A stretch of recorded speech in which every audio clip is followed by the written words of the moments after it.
بسم اللہ الرحمن الرحیم ان الحمد للہ والصلاة والسلام علی رسول اللہ اما بعد۔ ناظرین محترم، میرا سوال پروگرام کے ساتھ میں ہوں اقرار احمد عباسی۔ ہمارا پیارا ملک پاکستان ہمارے آباء و اجداد نے لاکھوں کی تعداد میں قربانیاں دے کر لیا تھا اور ایک نعرے کی بنیاد پر حاصل کیا گیا تھا پاکستان کا مطلب کیا؟ لا الہ الا اللہ، کہ اس ملک میں لا الہ الا اللہ کا نظام نافذ ہوگا اور تمام مسلمان آپس میں بھائی بھائی بن کر رہیں گے۔ مگر ہماری بدقسمتی کہ ہمارے اس ملک پاکستان کو اس طرح پرامن نہیں رہنے دیا گیا جس طرح اسے پرامن ہونا چاہیے تھا، اور اس میں طرح طرح کے فسادات ہوئے۔ قومی بنیادوں پر، لسانی بنیادوں پر اور مذہبی بنیادوں پر فسادات نے ہمارے ملک کو اپنی لپیٹ میں لیے رکھا۔ تمام فسادات کے اپنے اپنے اسباب ہیں اور اپنی اپنی وجوہات ہیں۔ ان اسباب کے ساتھ ساتھ فرقہ وارانہ تشدد اور فرقہ واریت کی بنیاد پر، مذہبی فرقہ واریت کی بنیاد پر آپس کے اختلاف، انتشار، جھگڑوں، لڑائیوں اور قتل و غارت نے ہمارے ملک کو اور ہمارے ملک کے سکون کو برباد کر کے رکھا۔ آج کے پروگرام میں ہم جائزہ لیں گے کہ ہمارے اس پیارے ملک میں، جس کو پوری دنیا کے لیے امن کا باعث ہونا چاہیے تھا، امن کا ایک نمونہ ہونا چاہیے تھا، پوری دنیا اس سے سبق لیتی، اسے کس چیز نے تباہ کیا؟ مذہبی فرقہ واریت ہمارے پیارے ملک میں کہاں سے آئی اور اس کے کیا اسباب تھے، اور آئندہ آنے والے دنوں میں اس فرقہ واریت کو کیسے کم کیا جا سکتا ہے، ختم کیا جا سکتا ہے، اس کا حل کیا ہے؟ اس عنوان پہ آج ہمارے ساتھ گفتگو کرنے کے لیے ہمارے اسٹوڈیو میں موجود ہیں ہمارے مہمان محترم جناب غلام نبی مدنی صاحب، جو ایک مذہبی اسکالر ہیں، اور فون کال پہ آج ہم لیں گے اپنے مہمانوں میں محترم جناب قاضی نثار احمد صاحب کو گلگت سے۔ وہ ایک طویل عرصہ سے اسی عنوان پہ کام بھی کر رہے ہیں، فرقہ واریت کو ختم کرنے کے لیے، فرقہ واریت کا جڑوں سے خاتمہ کرنے کے لیے۔ اسی طرح ہم کراچی سے لیں گے اپنے معزز مہمان محترم جناب مولانا رب نواز حنفی صاحب کو، اور آج ہمارے پروگرام میں تیسرے ہمارے مہمان ہوں گے جناب پروفیسر محمد آصف صاحب ایبٹ آباد سے۔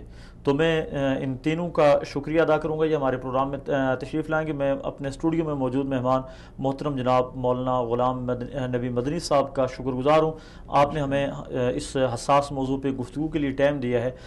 آپ کیا سمجھتے ہیں؟ سب سے پہلے تو ہمارے سامعین کو یہ بتائیں کہ فرقہ واریت کا معنی کیا ہے اور فرقہ واریت ہوتی کیا ہے؟ بسم اللہ الرحمن الرحیم، نحمدہ و نصلی علی رسول الکریم، اما بعد۔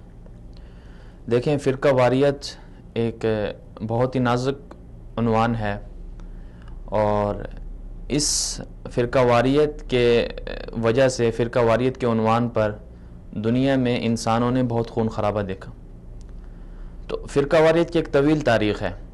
ظاہری بات ہے، اللہ تعالیٰ نے انسان کو پیدا کیا، تو انسان کو پیدا کرنے کے ساتھ ساتھ انسان کی جو طبیعتیں ہیں، طبائع ہیں، وہ مختلف رکھی۔ جی، کوئی بھی انسان دوسرے کے ساتھ مکمل طور پر ہم آہنگ نہیں ہو سکتا۔ جی، ایک وقت میں ایک انسان کو پانی پینے کی ضرورت ہوتی ہے، اسی وقت میں اس کے دوسرا جو انسان ہے اس کو چائے پینے کی ضرورت ہوتی ہے۔ جی، ایک وقت میں ایک بھائی یہ چاہتا ہے کہ مجھے ابھی سونا ہے، جبکہ اس کا دوسرا بھائی چاہتا ہے کہ مجھے ابھی نہیں سونا، مجھے کھیلنا ہے۔ اسی طرح ماں باپ، میاں بیوی، بہن بھائی، بچے، غرض ہر انسان دوسرے سے طبیعتوں کے اعتبار سے فطرتی طور پر مختلف ہے۔ جی، طبیعت اور مزاج، طبیعت اور مزاج دونوں کے مختلف ہیں، اللہ تعالیٰ نے دونوں کے مزاج مختلف بنائے ہیں۔ لیکن اب ہم جب دیکھتے ہیں کہ ایک گھر کو دیکھتے ہیں، ایک گھر کے اندر بھائی رہتا ہے، بہن رہتی ہے، ماں رہتی ہے، باپ رہتا ہے، سب کی طبیعتیں مختلف ہیں، لیکن اس کے باوجود ایک گھر کو پرامن کیسے رکھا جا سکتا ہے، ایک گھر کے سکون کو کیسے برقرار رکھا جا سکتا ہے، اس کے لیے ظاہری بات ہے کہ ہمیں ایک دوسرے سے اتفاق کرنا پڑے گا، اور ایک دوسرے سے ہم آہنگی پیدا کرنے کے لیے ہمیں وہ اسباب تلاش کرنے پڑیں گے۔ تو فرقہ واریت تو جیسے کہ انبیاء کی تاریخ رہی، انبیاء آتے رہے انسانوں میں، اللہ کی طرف دعوت دیتے رہے، لیکن فرقہ واریت ہر امت میں کسی نہ کسی طریقے سے پائی جاتی رہی. مثلا یہودیت میں ہم دیکھتے ہیں کہ جب بنی اسرائیل کے اندر انبیاء کا سلسلہ طویل چلا ہے تو اس کے اندر بھی بنی اسرائیل کے جو یہودی تھے ان کے اندر مختلف فرقے بٹ گئے. انبیاء جب ان کے ہاں سے چلے گئے تو لوگ آپس میں بٹتے گئے. اس کی وجہ کچھ اسباب اس کے مختلف ہو سکتے ہیں. مثلا کچھ لوگ جو ہے اپنے مطلب کوئی خاص اس کی پس پشت جو اہداف ہوں گے اس کی وجہ سے انہوں نے ایک طریقہ رائج کر لیا کہ جی ہمارے انبیاء نے تو ہمیں یہ سکھایا تھا، ہمارے آباء و اجداد نے تو ہمیں یہ سکھایا تھا، وہ اس پر لگ گئے. جبکہ دوسرے لوگ جو تھے وہ اس کے خلاف ہو گئے کہ نہیں، ہمارے انبیاء کی تعلیم یہ تھی، ہمارے ماں باپ کی تعلیم یہ تھی. تو اس طرح سے جو ہے نا فرقہ واریت ہوتی رہی. اور پھر اسی طرح جو ہے عیسائیت میں ہم دیکھ لیتے ہیں کہ عیسائیت کی ایک بہت لمبی تاریخ ہے جس طرح کی یہودیت کی ہے. تو عیسائیت کے اندر بھی حضرت عیسیٰ علیہ السلام کی جانے کے بعد ان کے جو پیروکار تھے مختلف اس میں بٹ گئے، تو مختلف حصوں میں بٹ گئے اور یہی مختلف فرقے ہیں. جی یہی فرقہ واریت کی ایک شکل ہے. تو اب تک کی جو تاریخ ہے اس میں ابھی تک جو ہے عیسائیت بھی مختلف فرقوں میں بٹی آ رہی ہے. کیتھولک الگ ہیں، پروٹسٹنٹ الگ ہیں، اور پھر ان میں سے ہر ایک کے الگ الگ ذیلی، میں کہتا ہوں کہ اپنے بیسیوں مطلب ان کے وہ ہیں فرقے ہیں. تو یہ تو جو ماضی کی جو قومیں ہیں، تاریخ ہے، یہ ان کے وہ ہیں. فرقہ کا جو دراصل جو فرقہ کیا ہے، فرقہ کا معنی کیا ہے؟ وہ الگ ہونا ہے، جدا ہونا. یعنی کوئی قوم کسی ایک خاص نقطہ نظر کی پیروکار چلی آ رہی ہے، ایک خاص فکر رکھ رہی ہے، اس میں سے کچھ لوگ اٹھ کر جو ہے اس فکر کے خلاف ہو جاتے ہیں، ان کے خلاف کوئی نیا نظریہ جوائن کر لیتے ہیں، نئے نظریے کو فالو کرنے لگ جاتے ہیں، نئی چیز نکال لیتے ہیں، اسے کہتے ہیں فرقہ ہے. یہ الگ ہو گئی ہے. اس کے مقابلے میں جماعت آتی ہے، ایک پورا جو ایک جماعت ہے اس کے مقابلے میں فرقہ ہے. تو جس طرح کے دوسری قوموں میں فرقہ واریت رہی، اسی طرح اسلام جو ہے، جب اسلام آیا تو اسلام بنیادی طور پر جو آیا امن کا مذہب تھا، اور اس نے سب کو متحد رکھا.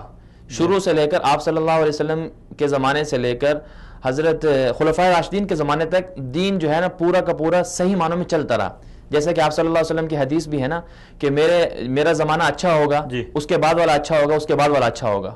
تو جس طرح زمانہ آپ صلی اللہ علیہ وسلم سے دور ہوتا گیا، اسی طرح مسلمانوں کے اندر بھی نئی نئی چیزیں آتی گئیں. جیسے جیسے نئی نئی چیزیں آتی گئیں تو اس سے جو ہے نا فرقہ واریت بڑھتی گئی. مسلمانوں میں فرقہ واریت کی بنیاد کس زمانے، یعنی فرقہ واریت کے فرقے کے عنوان پہ لڑائی جھگڑا فساد، صرف باہمی اختلاف کو تو فرقہ واریت نہیں کہہ سکتے. جی بالکل. تو لیکن اس بنیاد پر باقاعدہ مسلمان گروہوں میں کب تقسیم ہوئے اور باقاعدہ طور پہ مسلمانوں میں لڑائی جھگڑا کب پیدا ہوا؟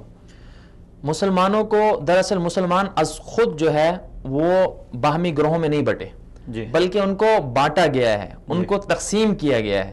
جس طرح کہ اسلام کو مٹانے کے لیے سازشیں آپ صلی اللہ علیہ وسلم کے زمانے میں ہوتی رہیں، اسی طرح بعد میں بھی آپ صلی اللہ علیہ وسلم کے جانے کے بعد بھی مسلمانوں کو تقسیم کرنے کے لیے سازشیں ہوتی رہی. آپ صلی اللہ علیہ وسلم نے اسی وجہ سے کہا، اسی وجہ سے یہودیوں کو اس سازش کے جو سب سے جو مین جنہوں نے کردار ادا کیا وہ یہودی ہیں. اور حقیقت یہ ہے کہ یہودی اسلام کے سب سے بڑے دشمن ہیں. آج لوگ کہتے ہیں کہ ہم اپنے ہی گناہوں کو دوسروں کے ساتھ ڈالتے ہیں. یہ ایک قسم کی حقائق سے منہ چھپانے کی بات ہے. ایسا نہیں ہے، بلکہ حقیقت یہ ہے کہ یہودی جو ہیں وہ مسلمانوں کے سب سے زیادہ دشمن اور حلیف اور ان کے حریف رہے ہیں. جیسا کہ قرآن پاک میں اللہ تعالیٰ خود اس کی وضاحت کرتے ہیں، لَتَجِدَنَّ أَشَدَّ النَّاسِ عَدَاوَةً لِلَّذِينَ آمَنُوا الْيَهُودَ وَالَّذِينَ أَشْرَكُوا، کہ دو قومیں ایسی ہیں جو مسلمانوں کی سب سے زیادہ دشمن ہیں. سب سے زیادہ دشمن مسلمانوں کی دو قومیں ہیں. ان میں سب سے پہلے اللہ تعالیٰ نے یہود کا ذکر کیا کہ یہود مسلمانوں کے سب سے زیادہ دشمن ہیں. آپ دیکھیں پورا قرآن پاک اٹھا کے پڑھ لیں، قرآن پاک میں جا بجا یہودیوں کا تذکرہ ملتا ہے، یہودیوں کی آپس کی ان کی جو اختلافات تھے ان کا تذکرہ ملتا ہے. پھر مسلمانوں، اب اسلامی تاریخ اٹھا کے دیکھ لیں، ان میں بھی یہودیوں کی سازشیں ہمیں نظر آتی ہیں. تو مسلمانوں کو گروہوں میں تقسیم کرنے کی جو پیچھے اصل کردار ہیں وہ یہودی ہیں. اب آپ صلی اللہ علیہ وسلم کے زمانے میں ان کی چلی نہیں. آپ صلی اللہ علیہ وسلم نے ان کو نکالا، مدینہ منورہ سے نکال دیا. حضرت عمر فاروق رضی اللہ تعالیٰ عنہ نے بھی ان کے خلاف اقدامات جاری رکھے اور جزیرہ عرب سے نکال دیا ان کو. اور لیکن پھر حضرت عثمان رضی اللہ عنہ کے آخری دور میں یہ کسی نہ کسی طرح سازشیں کرنے میں کامیاب ہو گئے. وہ انہوں نے جس طرح ان کی مختلف حربے تھے، حضرت عثمان رضی اللہ عنہ کے دور میں سازش انہوں نے یہ کی کہ ایک یہودی جو یہودیوں نسل تھے، اصلاً وہ یہودی تھے، عبداللہ بن سبا کا نام آپ نے بھی مطلب تاریخ میں آتا ہے، تو اس کو کھڑا کیا گیا، اس کو اس نام پہ کھڑا کیا گیا کہ کسی طرح مسلمانوں کو آپس میں لڑایا جائے. جی. تو سب سے جو پہلا اختلاف ہوا مسلمانوں کے اندر وہ یہیں سے ہوا. حضرت عثمان کے دور جس میں باقاعدہ طور پہ ایک سازش کے تحت شکار ہو گئے، سازش کا شکار ہوئے، اور ایک گروہ ایک بن گیا خود کو مسلمان کہلانے والا، جو حضرت عثمان غنی رضی اللہ تعالی عنہ کے شہادت کا سبب بھی بنا. شاید یہ اسی کے تذکرہ یہی سبب بنا ہے، یہیں سے فرقہ واریت اسلام میں فرقہ واریت آئی ہے. عبداللہ بن سبا جو یہودی تھا اس کو کھڑا کیا گیا. وجہ کیا تھی کہ بھائی حضرت عثمان رضی اللہ تعالیٰ عنہ کا حق نہیں ہے خلافت کا، بلکہ آپ صلی اللہ علیہ وسلم کے جو ہے دوسرے وہ علی رضی اللہ تعالیٰ عنہ ان کا حق ہے. اس کی وجہ سے جو ہے مسلمانوں کے اندر فرقہ واریت کو ہوا ملی. پھر اس سے جو ہے نا ایک پوری ایک تاریخ ہے، پھر اس کے ذریعے آپ کے کہنے کا مطلب یہ ہے کہ مسلمانوں میں جو فرقہ واریت کی بنیاد ہے، یا مسلمانوں کے اندر تفرقے کی بنیاد ہے، سازش کی بنیاد ہے، یا لڑائی جھگڑے کی بنیاد ہے، وہ عبداللہ ابن سبا کے دور میں پڑی، جو حضرت عثمان غنی رضی اللہ تعالی عنہ کے زمانے میں تھا. اور حضرت عثمان غنی رضی اللہ تعالی عنہ کی شہادت بھی اسی گروہ کی کارستانی ہے. جی بالکل اسی گروہ کی کارستانی ہے. پھر یہی نہیں کہ حضرت عثمان رضی اللہ تعالی عنہ کو ایک ظلم کے تحت جو ہے نا ان کو شہید کیا گیا، قرآن پاک پڑھتے ہوئے ان کو شہید کیا گیا. پھر ان کی یہ سازشیں پکڑتی گئیں، آگے آگے پھیلتی گئیں. پھر جنگ صفین، جنگ جمل، ان دونوں جنگوں کے اندر جس طرح آپس میں مسلمانوں کو ایک دوسرے کے خلاف کھڑا کیا گیا، اس کا سبب بھی یہی لوگ تھے. اور خوارج کا فتنہ بھی انہی لوگوں میں سے انہی سے آگے پھر ان کی پوری تاریخ چلتی ہے. آج بھی یہی لوگ مسلمانوں کے اندر کسی نہ کسی طرح سے فرقہ واریت کو ہوا دے کر مسلمانوں میں خون خرابہ کر رہے ہیں.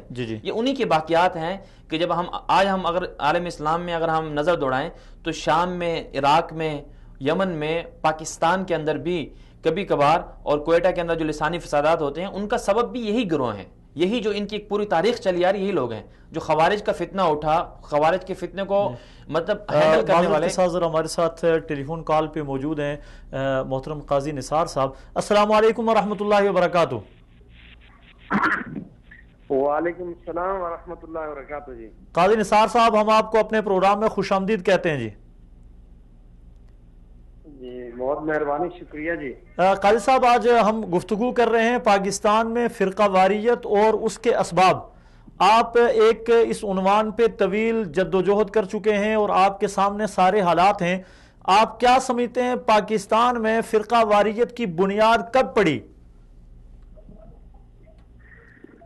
محترم، پاکستان میں تو بالخصوص نام نہاد ایرانی انقلاب کے بعد یہاں کی اس فرقہ واریت کی اس کا سلسلہ عروج پر پہنچا. جی.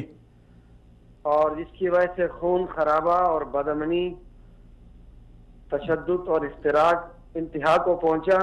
یہ ایران کے نام نہاد انقلاب سے ہوا. جی جی. اور اس انقلاب سے پہلے بھی میں چونکہ گلگت کے حوالے سے بات کروں، جی، کہ گلگت میں قدیم زمانے سے اہل تشیع، اہل سنت والجماعت اور اہل تشیع اکٹھے رہے، اور اس علاقے میں آرکانی کی بھی بڑی تعداد ہے. جی.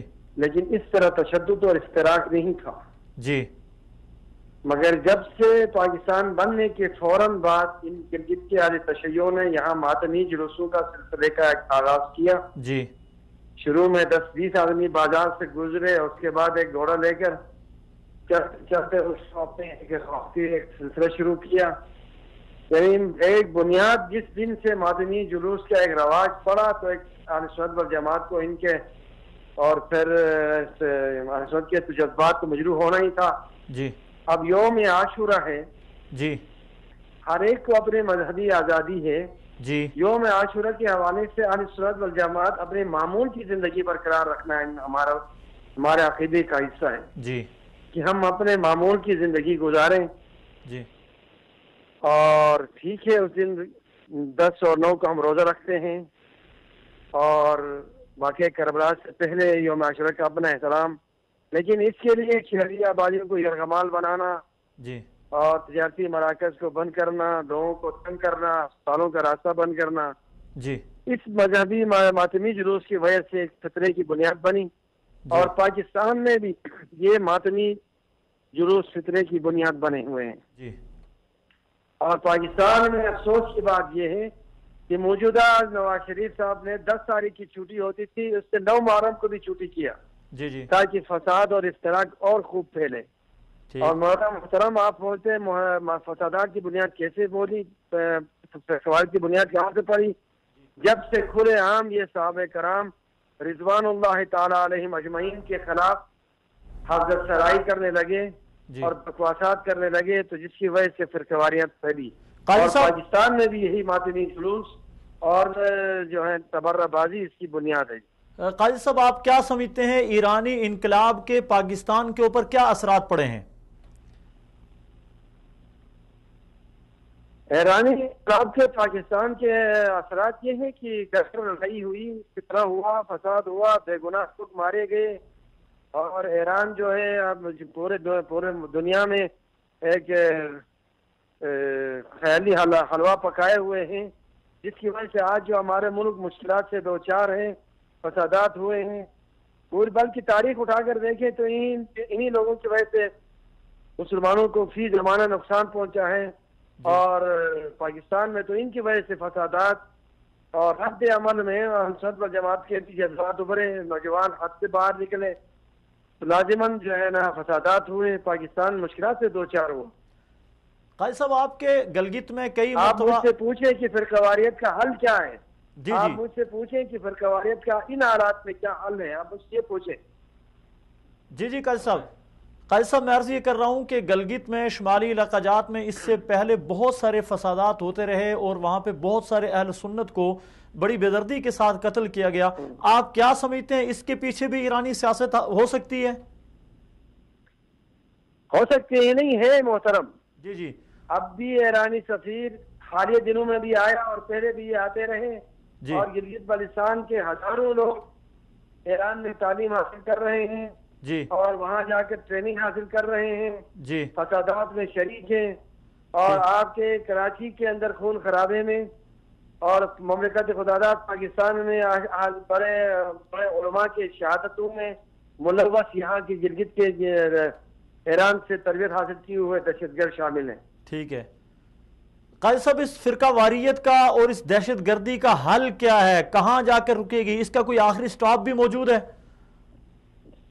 بھائی بات یہ ہے، یہ ماتمی جلوس اور فسادات اور یا کا سلسلہ جو ہے نا، اس حوالے سے کچھ یا ان کا ایک دعویٰ ہوتا ہے کہ جی ہمیں مذہب کی آزادی چاہیے. تو دیکھیں میں بھائی، میری مذہبی آزادی دوسرے کے مذہبی آزادی سے متعلق ہے اسی طرح ان کی مذہبی آزادی میرے مذہبی آزادی سے متعلق ہے. ان کے جب تک پاکستان میں جن جلوسوں پر پابندی عائد نہیں کی جائے گی، ان کو باقاعدہ ایک قانون سازی کے تحت محدود نہیں کیا جائے گا، تو یہ فسادات بڑھتے جائیں گے. اور ان کو گرفت کرنے کے لیے یہی موقع ہے. پاکستان میں اس قسم کے فتنوں کے تعاقب اور انسداد کے لیے نیشنل ایکشن پروگرام لایا گیا، اور اب تک اس نیشنل ایکشن پروگرام کے تحت جو خاطر خواہ کارروائی نہیں کی گئی. اس حوالے سے میں اب بھی ارباب اقتدار سے، وفاقی حکومت سے اور افواج پاکستان سے درخواست کروں گا کہ نیشنل ایکشن پروگرام کے ان حالات میں فوری طور پر مادمی جلوسوں کو محدود کیا جائے، ان پر پابندی عائد کی جائے اور تبارہ بازی پر مشتمل کتابوں کو ضبط کیا جائے. میرے محترم، ہم نے گلگت میں ایک ضابطۂ اخلاق پر دستخط کیے، یہاں ایک امن معاہدے پر دستخط کیے، دوسرے فریق نے آج تک اس پر عمل درآمد نہیں کیا، اور حکومت کی جو ہے نا یک طرفہ معذرت کے ساتھ اس ضابطۂ اخلاق کی ہمارا ملک جی وہ ضابطہ اخلاق کا جس کا آپ نے تذکرہ کیا، اس کی کچھ شکیں آپ بتا سکتے ہیں کہ کیا شکیں تھی اور ان پہ آپ نے دستخط کیے، مخالف فریق نے کیوں دستخط نہیں کیے؟ مثال کے طور پر ہمارے نہیں دستخط نہیں کیے، انہوں نے مان بھی لیا. یہ لوگ تکیے کے عادی ہیں. جب ہم دونوں فریق اڈیالہ میں تھے تو دستخط کر کے ہم باہر آئے، لیکن باہر آنے کے بعد میں نے اس مجمع میں کہا تھا یہ عمل درآمد نہیں کریں گے. مثال کے طور پر اس میں یہ طے تھا کہ گلگت شہر میں لکھواتے ہیں چاکنگ ہے، پہاڑوں پر لکھا ہوا ہے یا مہدی ادرکنی. ہاں جی. معاہدے میں طے تھا کہ یہ چاکنگ مٹائی جائے گی، نہ دوسرے فریق نے مٹایا اور نہ حکومت مٹا رہی ہے. جی. آپ گلگت کنٹونمنٹ بورڈ کا جو علاقہ ہے، کنٹونمنٹ کا جو ایریا ہے، اس میں نیچے آرمی کا جوان بیٹھا ہوا ہے، اوپر سرکاری بلڈنگ ہے، اس کے چھت پر جو ہے نا کالا جھنڈا لہرایا جا رہا ہے. جی. اور سر وہاں چراغاں کیا جا رہا ہے. معاہدے میں طے ہے کہ سارے علم اٹھائے جائیں گے. جی. یہاں چراغاں کے ایک فتنہ ہے، طے ہے کہ چراغاں جو ہے نا پبلک ایریا اور سرکاری ایروں میں نہیں ہوگا. جی. لیکن یہ مسلسل کر رہے ہیں. جی. اور امن معاہدے میں یہ بھی بہت ساری چیزیں طے ہوا تھا، طے کی گئی تھی جس پر دستخط کیے تھے. ایک پر بھی عمل درآمد نہیں کیا اور حکومت اس کی گرفت نہیں کر رہی ہے. صحیح.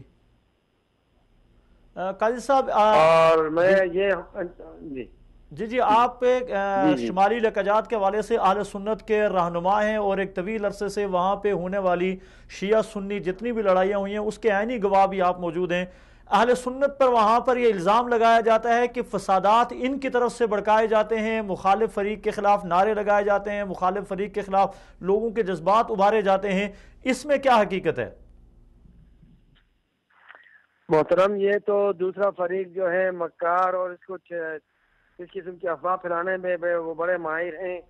انہوں نے گلگت کے اندر جو ہے اتحاد چوک پر گرنیڈ پھینکے، ہمارے کئی ساتھیوں کو شہید کیا. جی. اور مظلوم مسلمانوں کو، مسافروں کو انہوں نے قتل کیا.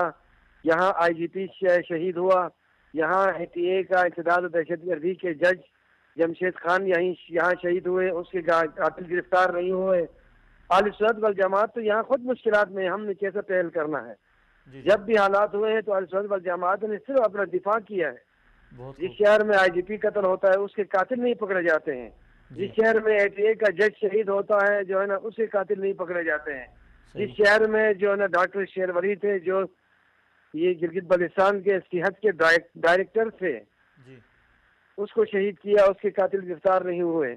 یہاں عبد الواحد جو ایگریکلچر کے ڈائریکٹر تھے اس کو شہید کیا، اس کے قاتل گرفتار نہیں ہوئے. میں نے چند دن پہلے مودی کے خلاف ایک مظاہرے ہوا تھا گزشتہ جمعے میں نے گلگت کے چوک میں کہا تھا کہ بھائی ہمیں عمل معاہدوں پر عمل درآمد کرنا چاہیے. اور اب بھی اہل سنت والجماعت کے 20 شہداء کے قاتل دندنائے پھر رہے ہیں. حکومت ان پر ہاتھ نہیں ڈال سکتی ہے. صحیح. میرے بھائی میں کیا بتاؤں، یہاں ان کے ظلم و زیادتی کی انتہا ہے. یہاں براہ راست ایران ملوث ہے. ایران کے طور سے یہاں کئی این جی اوز کام کر رہی ہیں. صحیح. اور گلگت بلتستان دونوں کے اندر جو ہے اس میں تو اہل سنت والجماعت مظلوم ہے اور ہمارے ساتھ زیادتی ہو رہی ہے. قاضی صاحب آپ صرف محکمہ پولیس اٹھا کر دیکھیں، جس علاقے میں امن و امان کا آپ دیکھیں گے تو گلگت بلتستان میں پولیس میں 90% اہل تشیع ہیں. اچھا. اور وہ بھی ان کے ریکارڈ موجود ہیں، سارے دہشت گرد بھرتی ہوئے ہیں. صحیح. ہم نے وفاق سے درخواست کی کہ پولیس میں توازن قائم کریں، اب تک توازن قائم نہیں کیا جا رہا. قاضی صاحب گلگت بلتستان میں آج تک تقریباً کتنے اہل سنت کو شہید کیا گیا اس عنوان پر؟ میرے خیال میں تقریباً 400-450 کا اندازہ ہے. اور ان 400-450 افراد میں سارے لوگ کسی ایک جماعت یا کسی ایک مسلک کے ہیں یا مختلف جماعتوں اور مختلف مسلکوں کے ہیں اور سنیت کی بنیاد پہ انہیں قتل کیا گیا؟ نہیں، یہ سنیت کی بنیاد پر. جی سنیت کی بنیاد پر مسلک ایک ہی ہے، اہل سنت والجماعت. صحیح. قاضی صاحب بہت شکریہ، آپ نے ہمارے پروگرام میں شرکت کی. اللہ تعالیٰ آپ کی حفاظت فرمائے، اللہ تعالیٰ وہاں کے اہل سنت کی حفاظت فرمائے. اور جس طرح آپ نے فرمایا کہ فرقہ واریت کا یہ حل ہے، اللہ کرے ہم کبھی اس حل کے اوپر پہنچ جائیں. آپ کا بہت شکریہ پروگرام میں شرکت کرنے کا. ہمارے ساتھ ناظرین تھے محترم قاضی نثار احمد صاحب گلگت سے، اور ایک طویل عرصہ سے وہ فرقہ واریت کے خاتمے کے لیے جد و جہد کر رہے ہیں، اہل سنت کی رہنمائی کر رہے ہیں اور وہاں کے مظلوم اہل سنت کے ایک آواز بنے ہوئے ہیں. اور تمام اہل سنت چاہے ان کا تعلق کسی مسلک کے ساتھ ہے اور کسی جماعت کسی تنظیم کے ساتھ ہے، سب لوگ قاضی نثار احمد کو اپنا لیڈر مانتے ہیں، رہبر مانتے ہیں اور بلکہ اپنا نجات دہندہ مانتے ہیں. وہ سمجھتے ہیں کہ وہ ہم سب سنیوں کی آواز ہیں. تو محترم قاضی نثار صاحب نے جو گفتگو کی ہے اس گفتگو گفتگو میں 2-3 بڑے اہم پوائنٹ قاضی صاحب نے بتائے ہیں جن پہ انشاءاللہ ہم بات کریں گے. ان میں ایک چیز ہے نیشنل ایکشن پلان جو چل رہا ہے اس وقت اور جس کے تحت پورے ملک میں ضرب عضب اور دوسرے آپریشن کیے گئے. ان میں ایک آپریشن ہوا پارا چنار میں اور وہاں سے کچھ تربیتی کیمپس تھے جن کی براہ راست ایران سرپرستی کر رہا تھا اور وہاں سے بندے بھی ایسے پکڑے گئے جنہوں نے اس بات کا انکشاف کیا کہ ایران ان تربیتی کیمپوں کی سرپرستی کر رہا ہے اور یہاں سے تیار ہونے والے لوگ پاکستان میں فرقہ واریت پھیلاتے ہیں. لیکن ناظرین اس کے بعد ایک عجیب سا معاملہ ہمارے آنکھوں کے سامنے آیا. ادھر فوج آپریشن کر رہی ہے پارا چنار میں اور پاکستان کے وفاقی دارالحکومت میں ایک بھوک ہڑتالی کیمپ راجہ ناصر عباس کے نامی ایک شیعہ دہشت گرد تنظیم کا سربراہ ہے اس نے لگا دیا اور پوری قوم کی توجہ پارا چنار آپریشن سے ہٹا کے اپنے بھوک ہڑتالی کیمپ پہ لگا دی اور آئے دن ایک نیا ڈرامہ اس بھوک ہڑتالی کیمپ میں ہوتا رہا. آج ایران کے فلاں صاحب بھوک ہڑتالی کیمپ میں دورہ کر رہے ہیں, آج فلاں سیاسی لیڈر دورہ کر رہے ہیں. 10 20 30 40 لوگ بیٹھے ہوئے ہیں اور انہوں نے پوری میڈیا کی توجہ حاصل کی ہوئی ہے اور ایک سازش کے تحت حاصل کی ہوئی ہے. جب وہ بھوک ہڑتالی کیمپ ایک بری طرح ناکامی کا منہ دیکھنا پڑا اسے, تو اس کے بعد ہم دیکھتے ہیں کہ آئے روز آج عارف الحسینی کی برسی کا موقع ہے اور آج ہم یہ کریں گے, پورے پاکستان میں ریلیاں نکالیں گے, روڈوں کو بلاک کریں گے. آئندہ آنے والے 1-2 دنوں کے بعد پھر لاہور میں کوئی ہلہ گلہ ہونے والا ہے. تو یہ پاکستان کا امن خراب کیا جا رہا ہے. یہ پاکستان کے دشمن لوگ کون ہیں, کیوں اس طرح کیا جا رہا ہے, اور کیا پاکستان اتنا بے آسرا ہے اور لوگوں کی نظریں اس کے اوپر نہیں ہیں؟ ہمارے حساس ادارے کہاں پہ ہیں, کہاں ہماری فوج, کہاں ہمارا نیشنل ایکشن پلان؟ تو توجہ ان کی طرف بھی ہونی چاہیے. تو کیا فرماتے ہیں آپ نے جو قاضی صاحب کی گفتگو تھی اس حوالے سے؟ جی, قاضی صاحب نے پاکستان میں جو فرقہ واریت ہے اس کی جو ایک منظم شکل جو پیدا ہوئی ایرانی انقلاب 1979 کے بعد, اس پر بات کی. اگر ہم پاکستان بننے کے بعد فرقہ واریت کے اسباب اور فرقہ واریت پر غور کریں تو پاکستان بننے کے بعد سب سے جو ابتدائی طور پر جو فرقہ واریت کی ایک جڑ پھیلنی شروع ہوئی, اس میں 1953 کے اندر قادیانیت کو کھڑا کیا گیا. قادیانیت کے موضوع کو زیر بحث لایا گیا. جی, اگر ہم پہلے چلے جائیں پاکستان بننے سے پہلے مسلمانوں کی کیا صورتحال تھی؟ مسلمانوں کو گروہی تقسیم میں لانے کے لیے ایک سوچی سمجھی سازش کے تحت قادیانیت کے فتنے کو آپ سمجھتے ہیں؟ جی بالکل. اگر میں نے جیسے پہلے بھی عرض کیا کہ یہ ایک مسلمان از خود جو ہے اس کے اندر انوالو نہیں ہوتے ہیں. مسلمان خود جو ہے یہ اپنے آپ کو ایک دوسرے کے ساتھ لڑاتے نہیں ہیں, بلکہ ان کو لڑوایا جاتا ہے. ان کو لڑوایا جاتا ہے. جیسے کہ پرانی اس کی تاریخ ہے. اسی طرح جب بر صغیر کے اندر متحدہ ہندوستان کو جب توڑ دیا گیا تو انگریز نے سازش کے تحت اس زمانے میں بھی مسلمانوں کے اندر فرقوں کو کھڑا کیا. اہل حدیث اور دیوبندیت اور بریلویت اور دیوبندیت, اس قسم کے جو فرقے ہیں, اس قسم کے لوگوں کو مسلمانوں کو مختلف پہچانے دے کر ایک دوسرے کے مقابلے میں لا کے کھڑا کر دیا گیا. معذرت کے ساتھ یہاں ہمارے ایک بریک کا ٹائم ہوا ہے. ہم اپنی گفتگو کو بریک کے بعد بھی جاری رکھیں گے, ہمارے ساتھ رہیے گا. ملتے ہیں ایک بریک کے بعد. فرقہ واریت کے اسباب ہیں, ان میں ایک سبب یہ بھی ہے کہ وہاں پہ صحابہ اکرام رضوان اللہ علیہ مجمعین کو جب گالیاں دی گئی, اور کسی بھی قوم کی مقدس شخصیات کو جب گالی دی جائے گی تو اللہ تعالیٰ نے اس کا رد عمل میں کچھ, اللہ تعالیٰ نے بھی اسی وجہ سے فرمایا کہ وَلَا تَسُبُّوا الَّذِينَ يَدْعُونَ مِن دُونِ اللَّهِ, کہ اللہ کے علاوہ جو دوسرے جو معبودان باطلہ ہیں آپ ان کو بھی گالی نہ دیں. مسلمانوں کو روکا ہے.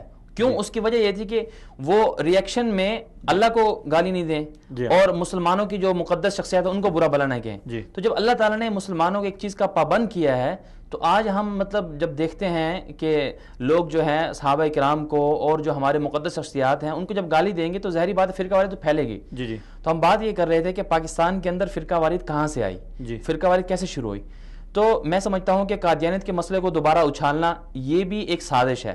اس پر جو ابھی سائبر کرائم بل پاس ہوا پاکستان کے اندر اور نیشنل ایکشن پلان کے تحت جو ایک پوری مطلب امن و امان برقرار رکھنے کے لیے کوششیں کی جا رہی ہیں, اس میں میں سمجھتا ہوں کہ ایسے لوگوں کو بھی کٹہرے میں لانا چاہیے, ان کی باتوں کو بھی سنجیدہ غور کرنا چاہیے, ان سے پوچھ گچھ کی جانی چاہیے کہ تمہارا مقصد کیا ہے, دوبارہ سے پیچھے کون ہے تمہارے, جی تمہارے پیچھے کون ہے, تم اس کو کیوں دوبارہ سے بھڑکا رہے ہو. تو ایک تو یہ ہوا کہ قادیانیت والا مسئلہ الحمدللہ ہم نے حل کر لیا, 74 کے اندر حل کر لیا.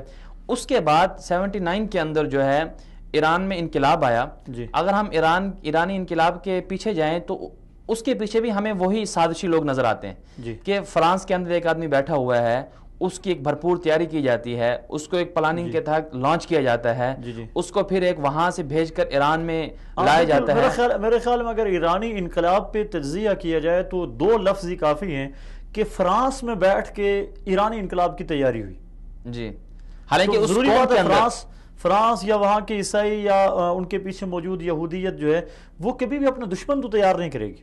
جی بالکل, اور اپنے دشمن کو تیار کر کے میدان میں تو نہیں اتارے گی, ضروری بات اپنے دوستوں کو تیار کرے گی اور دوستوں کو ہی میدان میں اتارے گی. اور میں یہ سمجھتا ہوں کہ فرانس جو ہے ایرانیوں کا اور مطلب اپنا اس وہاں کی جو عوام ہے اس کا کیسے خیر خواہ ہو سکتا ہے. خود 17ویں صدی کے اندر فرانس اور برطانیہ آپس میں لڑتے رہے, اور ان کی لڑائی کس بات پہ تھی؟ ان کی لڑائی اس بات پہ تھی کہ فرانسی جو تھے وہ کیتھولک تھے, عیسائیت میں کیتھولک فرقے کے حمایتی تھے, اس کو وہ آگے لانا چاہتے تھے, اور جو برطانوی تھے وہ پروٹسٹنٹ تھے. تو ان دونوں کی آپس میں ان دونوں فرقوں کی لڑائی کا شکار ہوئے, دونوں آپس میں لڑے, اور تقریباً 4 لاکھ سے زیادہ لوگ اس فرقہ واریت کی آگ میں جل گئے. تو 4 لاکھ سے زیادہ لوگ جو خود جس علاقے میں مر رہے ہیں, آپ نے دیکھا ہوگا انقلاب فرانس جب آیا تو اس میں کتنے لوگ مارے گئے. تو جس ملک کے اندر خود مطلب فرقہ واریت پیدا ہو اور وہاں خود آپس میں نظریاتی طور پر لڑائیاں جھگڑے ہوتے ہوں, تو وہ دوسروں کو کیسے تیار کر سکتا ہے اپنے مطلب دوسروں کی خیر خواہی کے لیے. تو میں سمجھتا ہوں ان کو ایک باقاعدہ سازش کے تحت لانچ کیا گیا, اس کو ایران میں لایا گیا. اس کی جو 79 سے لے کر آج 2016 تک اگر ہم دیکھیں وہ ایک ابتدائی شکل تھی. جیسے کہ میں نے پہلے بھی عرض کیا کہ 1950 کے بعد دنیا کا ایک نقشہ تبدیل ہوا, اور 21ویں صدی جب شروع ہوئی اس کے بعد تو تقریباً ایک نیا رخ اختیار کر گیا. پوری دنیا کے جو ایک پلان تھا اور منصوبہ تھا وہ ایک نیا رخ اختیار کر گیا. 9/11 کا واقعہ جو ہے اس کا ایک سبب بنا. اب ہم دیکھتے ہیں کہ 1950 کے بعد, پھر ایرانی انقلاب کے بعد, پھر 9/11 کے بعد اگر ہم واقعات کا اور تاریخ کا تجزیہ کریں تو ہمیں یہ بات سمجھ میں آتی ہے کہ اس وقت پوری دنیا یعنی عیسائیت اور یہودیت اکٹھے ہو کر مسلمانوں کے خلاف آ گئی. مسلمانوں کے خلاف آ گئی. اس سے پہلے اگر ہم تاریخ میں جائیں تو یہودیت اور عیسائیت آپس میں لڑتے رہے. یہودیوں نے عیسائیوں کے خلاف جنگیں کی اور عیسائی آپس میں لڑتے رہے. جیسے کہ میں نے فرانس اور برطانیہ کا تذکرہ کیا, خود برطانیہ اور آئرلینڈ ان میں ابھی تک یہ جھگڑا چل رہا ہے کہ ہم اپنے عقیدے کو آئینی حیثیت دیں یا یہ برطانیہ والے اپنے عقیدے کو آئینی حیثیت دیں. اور باقاعدہ ان میں آپس میں ابھی وہ بھی ووٹنگ بھی ہو چکی ہے کہ ہم الگ ہوتے ہیں. تو جن ملکوں میں خود ایسا ہوتا رہا ہے تو وہ کیسے مطلب مسلمانوں کے خیر خواہ ہو سکتے ہیں؟ آپ کیا سمجھتے ہیں کہ جو انقلاب ایران تھا اس کے خطے پہ کیا اثرات مرتب ہوئے ہیں؟ دیکھیں خصوصاً وہ ممالک جن ممالک کی سرحد ایران کے ساتھ لگتی ہے, ایرانی انقلاب کے اثرات ان خطوں کے اوپر کیا مرتب ہوئے؟ میں سمجھتا ہوں کہ جو ایرانی انقلاب ہے اس کے اثرات پوری دنیا کے اوپر ہوئے. صرف بر صغیر یا اس کے جو قریب ملنے والے ملک ہیں ان پر نہیں ہوئے, بلکہ پوری دنیا کے اوپر اس کے اثرات مرتب ہوئے ہیں. اب ایک پوری سازش ہے, جیسے کہ میں نے عرض کیا. دیکھیں ایرانی انقلاب کے بعد ہم دیکھتے ہیں کہ ایران نے کس طرح ایک منظم شکل اختیار کی. ظاہری طور پر تو ہم یہ سمجھتے ہیں کہ امریکہ ایران کے خلاف ہے, اور ظاہری طور پر ہم یہ بھی سمجھتے ہیں, ہمیں یہ بھی باور کرایا جاتا ہے کہ ایران جو ہے وہ اسرائیل کے خلاف ہے. لیکن حقیقت یہ ہے, نعرے بھی لگتے ہیں مرگ بر امریکہ مرگ بر اسرائیل. جی بالکل, لیکن حقیقت یہ ہے کہ جو ایران ہے وہ ان کا اعلی کار بنے ہوئے ہیں, ان کا کام کر رہا ہے. تو اب دیکھتے ہیں کہ اسرائیل کہ مطلب وہ اسرائیل اور امریکہ کے جو کام, امریکہ براہ راست اور اسرائیل براہ راست تو اب دوسرے ملکوں میں نہیں آ سکتا, تو اس نے ایران کو کھڑا کیا. اب پوری دنیا کے اوپر اس کے اثرات کیسے مرتب ہوئے؟ دیکھیں ہم دیکھتے ہیں کہ پہلے عراق کے اندر پاکستان میں سب سے پہلے کوشش کی گئی کہ پاکستان کو کسی طرح سے تباہ کیا جائے, لیکن الحمدللہ پاکستان میں جو ہمارے افواج پاکستان ہے اور جو ہماری سیاسی مطلب وہ اپنی انٹیلیجنس ایجنسیز ہیں انہوں نے الحمدللہ اس میں, اور ہمارے جو وہاں کے عوام ہے اس نے بھرپور ساتھ دیا اور اس کو کامیاب نہیں ہونے دیا. لیکن اس کے ساتھ جو عراق ہے, عراق کی سرحد بالکل ملی ہوئی ہے ایران کے ساتھ, تو ایران نے سب سے زیادہ جو عمل دخل کیا وہ عراق کے اندر کیا. اب اس وقت عراق کے اندر عراق پورا تباہ ہو گیا. ایک وقت تھا کہ عراق کا ایک پورا نام تھا. اب وہاں پر کیا ہوا, ایرانی دخل اندازی کے بعد وہاں کے لوگ مارے گئے, وہاں سے لوگ ہجرت کر گئے. آپ یہ دیکھیں کہ یہ ایک رپورٹ ہے کہ 2003 سے 2011 تک امریکہ نے ایک مزعوم، یعنی کہ اس کا ایک گمان تھا کہ صدام حسین کے پاس ہتھیار ہیں، اس کی وجہ سے وہ انٹر ہوتا ہے عراق کے اندر اور عراق کی اینٹ سے اینٹ بجا دیتا ہے. لیکن اس کو راستہ فراہم کس نے کیا امریکہ کو، اور اس کو آگے آنے میں مدد کس نے دی؟ ایران نے دی. ایران کے لوگوں نے، ایران کی سازشی جماعتیں وہاں پر جا کے ان کا ساتھ دیا. رپورٹ کے مطابق 40% جو عراق کے اندر امریکہ نے جو مطلب جنگ ہوئی ان کی 2003 سے 2011 تک، 40% لوگ تو امریکی بمباری یا ان کی وجہ سے تباہ ہوئے، اور 60% وہ لوگ تھے جو صرف اور صرف فرقہ واریت یعنی شیعہ سنی فسادات کی نظر ہو گئے. تو اب اس سے اندازہ لگائیں کہ ایرانی انقلاب کس طرح سے عراق کے اندر اثر انداز ہوا. پھر یہی نہیں، ایرانی انقلاب نے پھر صورت اختیار کی شام کے اندر جو ہے ایرانی انقلاب آپ دیکھ سکتے ہیں 5 سال تک. معذرت کے ساتھ میں آپ کی بات کرتا ہوں. ہمارے ساتھ فون لائن پہ موجود ہیں محترم مفتی پروفیسر آصف صاحب. السلام علیکم ورحمۃ اللہ وبرکاتہ. وعلیکم السلام ورحمۃ اللہ وبرکاتہ. آصف صاحب، ہم آپ کو اپنے پروگرام میرا سوال میں خوش آمدید کہتے ہیں. آج ہمارے پروگرام کا عنوان ہے پاکستان میں فرقہ واریت، اس کے اسباب اور اس کا حل. آپ کیا سمجھتے ہیں پاکستان میں فرقہ واریت کی بنیاد کب پڑی اور اس کی کیا وجوہات ہیں؟ پاکستان میں فرقہ واریت کی بنیاد کے حوالے سے میں اتفاق کروں گا. ہمارے وفاق المدارس کے جنرل سیکرٹری مولانا حنیف چلندری صاحب نے ہمارے آرمی چیف جنرل رئیس شریف صاحب اور موجودہ وزیر اعظم ہمارے میاں نواز شریف صاحب اور تمام وفاقی کابینہ اور تمام پاکستان کی سیاسی جماعتوں کے دو نمائندوں کی موجودگی میں انہوں نے جب یہ اس کی اصلیت بیان کی تو سب نے ان کی اس بات کو سراہا.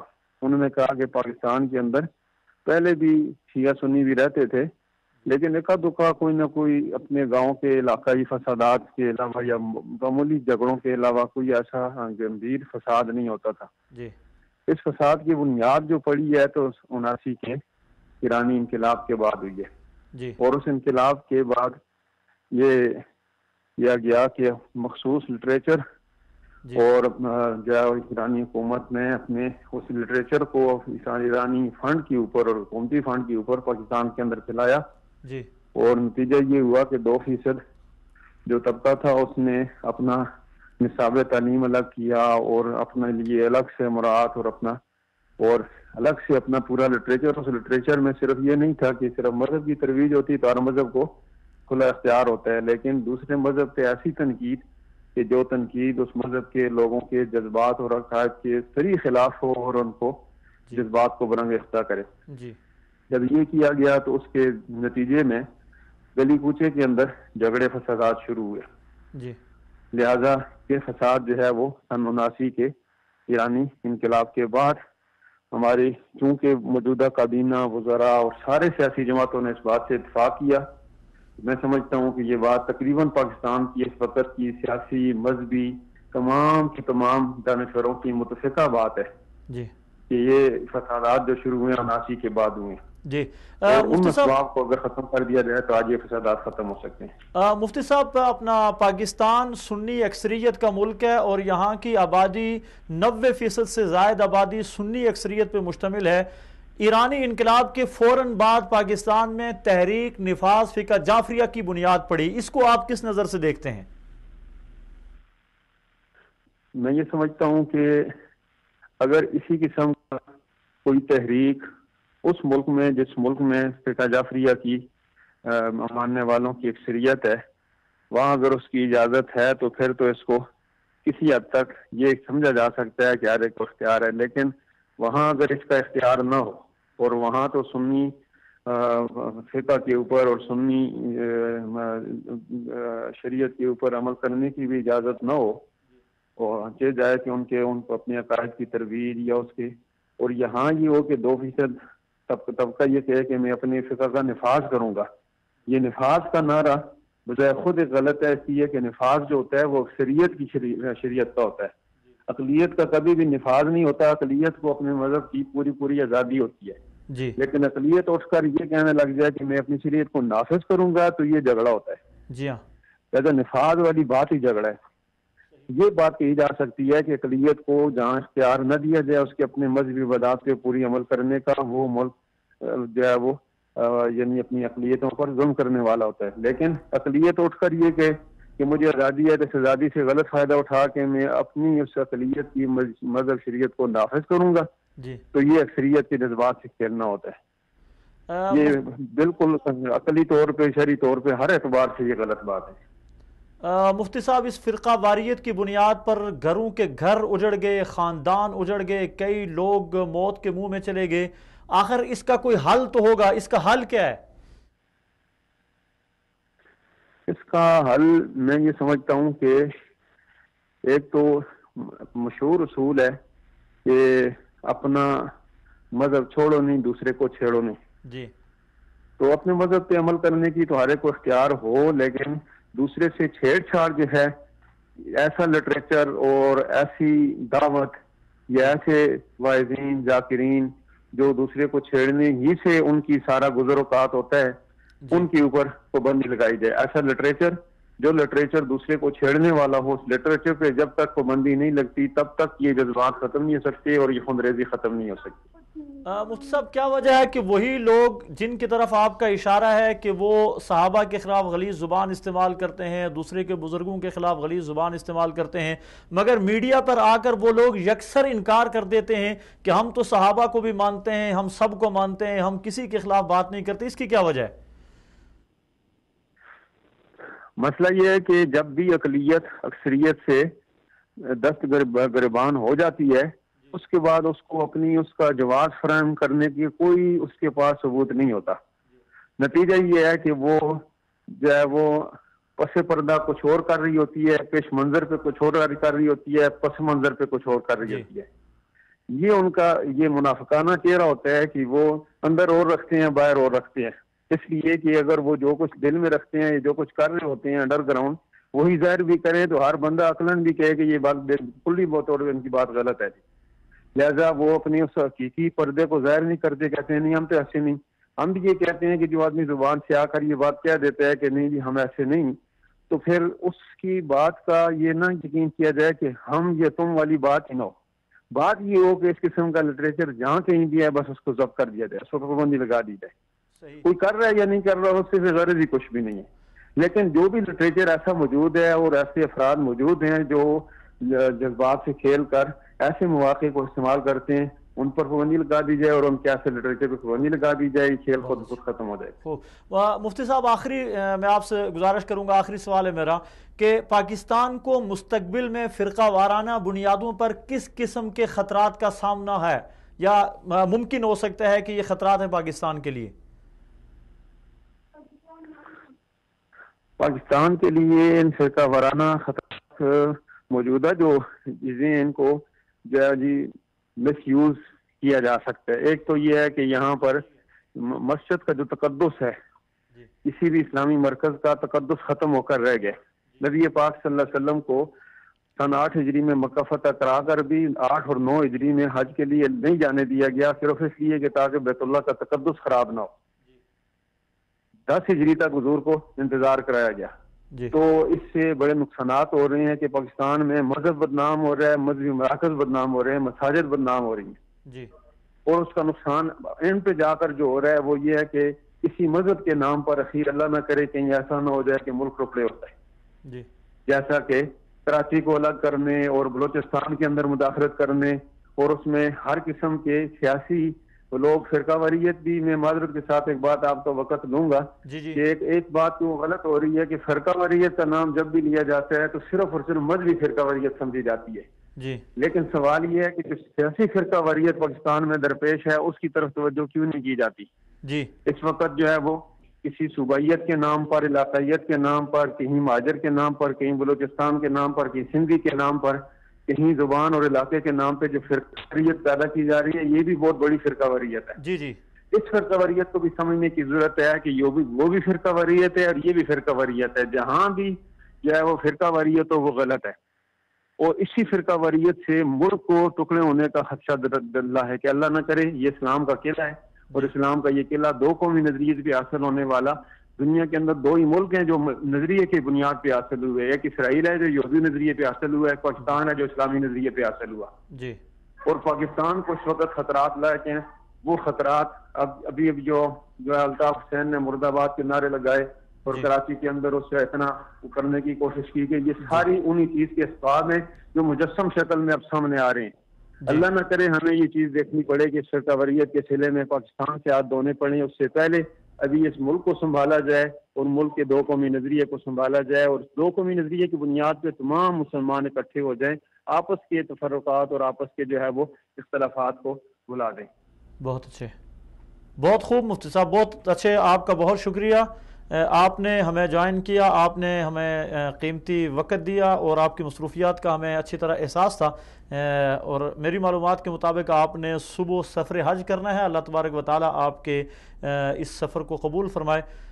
یہ تھے ہمارے ساتھ محترم مفتی پروفیسر آصف صاحب ایبٹ آباد سے، جنہوں نے فرقہ واریت کی بنیاد پر ہونے والے فسادات میں ایک نئی چیز کا اضافہ کیا ہماری معلومات میں، کہ پاکستان کو جس طرح مذہبی فرقہ واریت سے خطرات لائق ہیں، اسی طرح سیاسی فرقہ واریت جو ہے اور لسانی فرقہ واریت جو ہے اور اسی طرح قومی فرقہ واریت جو ہے، مختلف بنیادوں پہ کی جانے والی جو فرقہ واریت ہے، اس سے بھی پاکستان کو بڑے خطرات لائق ہیں۔ ناظرین، اس پہ ہم گفتگو اپنی جاری رکھیں گے، لیکن یہاں پر وقت ہوا ہماری ایک بریک کا، ملتے ہیں ایک بریک کے بعد۔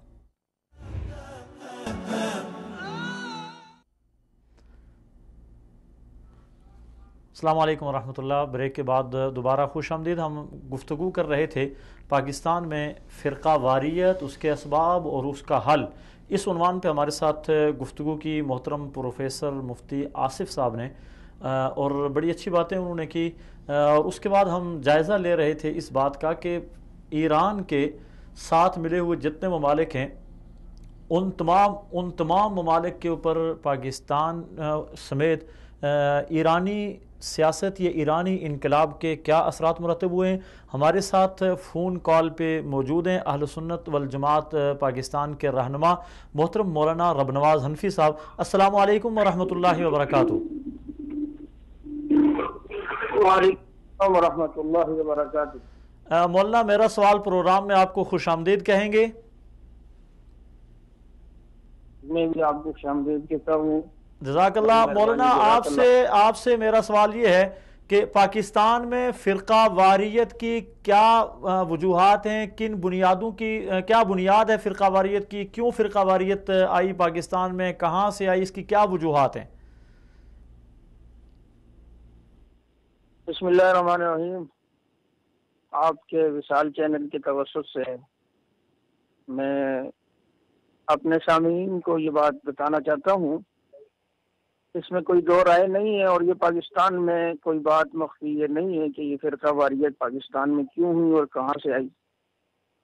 یہ تمام پاکستانی تقریباً جانتے ہیں یہ بات کہ جب سے ہمارے پڑوسی ملک ایران میں 79 میں ایک انقلاب آیا جسے اسلامی انقلاب کا نام دیا گیا، اور پھر انقلاب کی آڑ میں پاکستان میں وہ متنازع مذہبی لٹریچر بھیجا گیا جس میں اہل سنت والجماعت کی مقتدر شخصیات کو تنقید کا نشانہ بنایا گیا، اور صرف تنقید کا نشانہ نہیں بلکہ ان کے اوپر کفر کے فتوے تک لگائے گئے۔ یہ ساری صورتحال پاکستان میں واضح طور پر سامنے نظر آئی، اور پاکستان کے اندر ایسا متنازع لٹریچر بھیجنے کا مقصد ہی وہ انقلاب پاکستان کے اندر نافذ کرنا، اس کو رائج کرنا تھا۔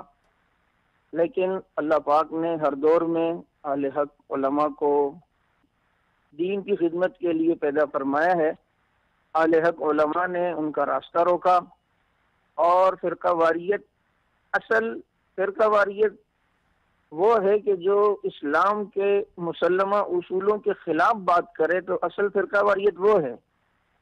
جو اسلام کے مسلمہ اصولوں کو بیان کرے اسے فرقہ واریت نہیں کہا جاتا۔ یہاں مسئلہ یہ ہو چکا ہے، اور مصیبت یہ ہے کہ یہاں پر جو اسلام کی بات کرے اسے فرقہ واریت کا طعنہ دیا جاتا ہے، اور جو اسلام کے مسلمہ عقائد اور مسلمہ اصولوں کو بگاڑنے کی کوشش کرے اسے جو ہے وہ کوئی کچھ نہیں کہتا. یعنی یہاں صورتحال یہ ہے کہ اگر کوئی آپ کو پتھر مار رہا ہے تو پتھر مارنے والے کو تو کچھ نہیں کہا جاتا، لیکن جو پتھر سے بچاؤ کے لیے ہاتھ آگے کرے تو اسے کہا جاتا ہے تم ہاتھ نیچے کرو. ہاتھ اوپر کرنے سے فرقہ واریت ہو رہی ہے، ہاتھ اوپر کرنے سے جو ہے وہ انتشار کی فضا قائم ہو رہی ہے. بہرحال آپ نے جو سوال پوچھا کہ پاکستان میں فرقہ واریت کی وجوہات کیا ہیں، یہ ڈھکی چھپی بات نہیں ہے، سب کے سامنے واضح ہے. صرف پاکستان ہی میں نہیں بلکہ پوری دنیا میں فرقہ واریت پھیلانے کا مرکز اس وقت پاکستان کا پڑوسی ملک ایران ہے، جس نے روز اول سے مسلمانوں کے مسلمہ اصول اور عقائد کے خلاف باتیں کی، ان کے خلاف متنازع لٹریچر عام کیا. یہی وجوہات بنی پاکستان کے اندر فرقہ واریت کی. اور اس پر مولانا آپ نے فرمایا کہ ایرانی انقلاب کے بعد پاکستان میں فرقہ واریت کی ایک آگ بھڑک اٹھی، اور اگلے سوال جو میں آپ سے کرنا چاہ رہا تھا آپ نے خود ارشاد فرما دیا کہ اس کے اثرات پوری دنیا پر پڑے اور پڑوسی ممالک پہ بھی پڑے. تو آپ کیا سمجھتے ہیں ایرانی انقلاب کے اثرات ایران کے پڑوسی ممالک اور پوری دنیا پر کیا پڑے؟ وہ مثبت ہیں، منفی ہیں، اور اس پہ آپ کیا تجزیہ کریں گے؟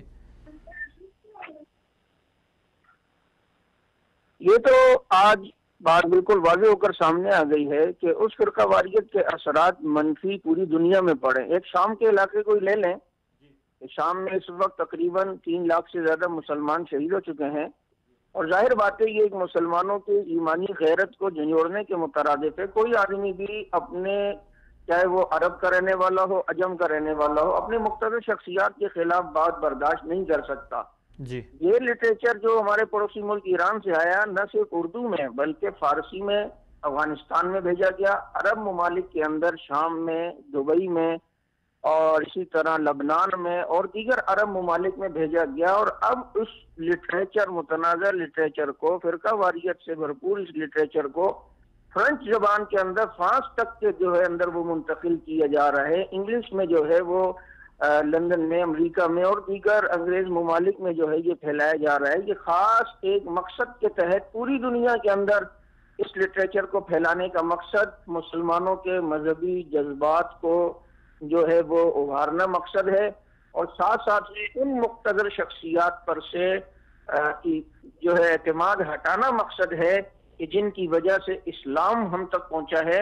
آپ نے جہاں تک منفی اثرات کی بات کی تو یہ بات واضح ہے کہ جن مقتدر شخصیات یعنی حضرات صحابہ کرام رضوان اللہ علیہم اجمعین کے ذریعے سے یہ دین پوری دنیا میں پہنچا، اب پوری دنیا کے اندر ان حضرات ہی کو متنازع، مشکوک بنا دیا جائے تو جن کے ذریعے سے دین آیا ہے وہ مشکوک ہو گئے تو پورا دین تو خود مشکوک ہو جائے گا. یہ ایک سوچی سمجھی سازش اور پلاننگ کے تحت یہ کیا جا رہا ہے کہ لوگوں کو اسلام سے کیسے دور رکھا جائے. ان کو اسلام سے اس طرح دور رکھا جائے کہ جن لوگوں کے ذریعے سے اسلام ہم تک پہنچا ہے ان لوگوں کو مشکوک قرار دے دیں. جب وہ مشکوک ہو گئے خدا نخواستہ تو پورا کا پورا دین مشکوک ہوگا. یہ فرقہ واریت کا یہ لٹریچر اس وقت پوری دنیا میں ایک منفی اثرات پھیلا رہا ہے، اور یہ منفی اثرات آپ دیکھیں نا پوری دنیا میں آج شام کے جو حالات ہیں اسی فرقہ وارانہ لٹریچر کی وجہ سے. آج سعودیہ کے اندر جو حالات خراب ہوئے ہیں وہاں پر یہی فرقہ وارانہ لٹریچر وہاں پہنچا ہے، اور وہاں پر ایسے لوگوں کو اٹھایا جا رہا ہے. یہاں تک کہ افغانستان کے اندر اب اس باتوں کو اٹھایا جا رہا ہے، اور پوری دنیا کے اندر مقصد یہ ہے کہ مسلمانوں میں تفریق ڈالنا اور مسلمانوں کے ممالک کو کمزور کرنا، ان کی جمعیت کو پارا پارا کرنا، جس کا فائدہ لامحالہ طور پر غیر مسلم اقوام جو ہے وہ فائدہ حاصل کر رہی ہیں. مولانا پاکستان کو ایرانی انقلاب سے کیا خطرات لاحق ہیں مستقبل میں؟ خدا نخواستہ ایسا کوئی خطرہ پاکستان کو بھی لاحق ہے؟ جی بالکل. پاکستان میں تو چونکہ ہمارا پڑوسی ملک ہے ایران، تو وہ تو پاکستان کو زیادہ جو ہے متاثر کر رہا ہے. وہاں ایسے لوگوں کو انہوں نے اٹھایا ہوا ہے جو تنخواہ ایران سے لیتے ہیں، لیکن کام جو ہے وہ پاکستان میں ایران کے لیے کر رہے ہیں. ہمارے یہاں پاکستان میں ایسے لوگ گرفتار ہوئے جو فرقہ وارانہ فسادات کروانے میں انوالو تھے، ملوث تھے، علماء کی ٹارگٹ کلنگ میں انوالو تھے. یہاں تک کہ ایسے افراد بھی پاکستان میں پکڑے گئے جنہوں نے اہل سنت اور اہل تشیع دونوں کا قتل کیا ملک کے اندر حالات خراب کرنے کے لیے، تو یہ ایران تو براہ راست ہمارے معاملات میں جو ہے وہ انوالومنٹ کر رہا ہے۔ حال ہی میں ہمارے پاکستان میں بلوچستان کے علاقے سے ایک راک ایجنٹ کلبھوشن یادو گرفتار ہوا، سب کو پتہ ہے ایران کے راستے سے آیا، ایک بار اس کا پاسپورٹ ایکسپائر ہوا، دوبارہ اس کو جو ہے وہ ایکسپائر پاسپورٹ کو دوبارہ ایشو کیا گیا ایران سے، اور پاکستان کے اندر وہ ملا طبقہ، وہ علماء جو ان کے کہلاتے ہیں جن کو تنخواہیں باقاعدہ ایران سے ملتی ہیں، یہی وجہ ہے کہ ایران نے آج پورے دنیا کے اندر ایک آگ لگائی ہے۔ پچھلے سال مینا کا واقعہ ہے، شام کے واقعہ، لیکن ہمارے پاکستان میں کبھی اہل تشیع علماء نے ایران کے خلاف احتجاج نہیں کیا۔ کم از کم یہی کہہ دیتے کہ اہل انسانیت کو جو قتل ہے اس کو بند کیا جائے، لیکن وہ یہاں پر دیکھ رہے ہیں کہ ایران کی سرپرستی میں ہم اپنا انقلاب یہاں لانا چاہتے ہیں، اس لیے کہ ایران اصل میں ایران کی تاریخ کا اگر مطالعہ کیا جائے تو یہ شروع سے ایران کا یہ ایک ذہن رہا ہے کہ پوری دنیا میں حکومت وہ فارسیوں کا حق ہے، ایرانیوں کا حق ہے۔ اسی ذہن کو لیتے ہوئے آج پوری دنیا کو متاثر کر رہے ہیں، خصوصاً پاکستان میں اس قسم کے حالات پیدا کیے جا رہے ہیں کہ ایران کے انقلاب ہموار ہو۔